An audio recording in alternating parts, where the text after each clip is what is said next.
ചേരിൽ ബെത്ലഹേം പുൽക്കൂട്ടിൽ പാരിൻ രാജൻ പൂജാതനായി.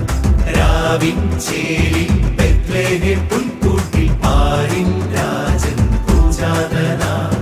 ഉന്നതങ്ങളിൽ ഈശ്വര സ്തുതി മാലാഖമാർ പാടി ചുവടുവച്ചതി മോദമൊടന്ന ഉന്നതങ്ങളിൽ ഈശ്വര സ്തുതി മാലാഖമാർ പാടി ചുവടുവച്ചതി മോദമൊടന്ന